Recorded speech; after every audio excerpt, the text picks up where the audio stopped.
ଆଜ୍ଞା ଆପଣମାନେ ତ ଦେଖିଥିବେ ବଡ଼ ଭାଇ ସାନ ଭାଇକି ଚାପୁଡ଼ା ମାରିକି ଖରାପ ରାସ୍ତାରୁ ଭଲ ରାସ୍ତାକୁ ଆଣିବାର।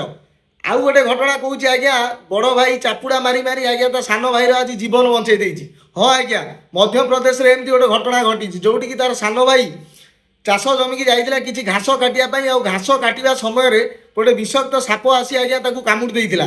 ଆଉ ତାର ବଡ଼ ଭାଇ ତାକୁ ମେଡ଼ିକାଲ ନେଇକି ଯାଇଥିଲା ଏବଂ ଡକ୍ଟରମାନେ ଡୋଜ୍ ପରେ ଡୋଜ୍ ଚଢ଼େଇ ଚାଲିଥିଲେ, କିନ୍ତୁ କିଛି ବି କାମ ଦେଉନଥିଲା। କାହିଁକି ନା ତା ବଡି ସାରା ପୁରା ବିଷାକ୍ତ ସାପର ବିଷ ପୁରା ଖେଳି ଯାଇଥିଲା। ଯାହାଫଳରେ କି ସେ ଡକ୍ଟରମାନେ ତା ଭାଇକି କହିଲେ କି ସିଏ ଯେମିତି ନିଦରେ ନ ଶୋଇ ପଡ଼ନ୍ତି, ସେଥିପାଇଁ ଆପଣଙ୍କୁ ଆଲର୍ଟ ରହିବାକୁ ପଡ଼ିବ ଆଉ ତାଙ୍କୁ ଆଲର୍ଟ ରଖିବେ।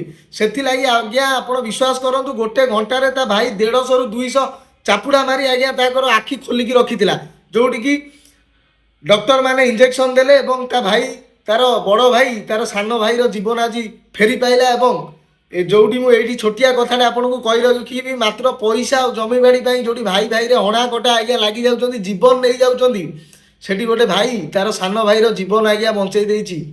କ'ଣ କହିବି ଆଉ, ସେଇ ସାନ ଭାଇ ପାଇଁ ନିହାତି ଭାବରେ ନିଜର ଫ୍ରେଣ୍ଡସିପ୍ ଯିଏ ଅଛନ୍ତି, ନିଜର ଭାଇ ଅଛନ୍ତି, ତାଙ୍କୁ ଭିଡ଼ିଓଟିକୁ ସେୟାର କରିବେ।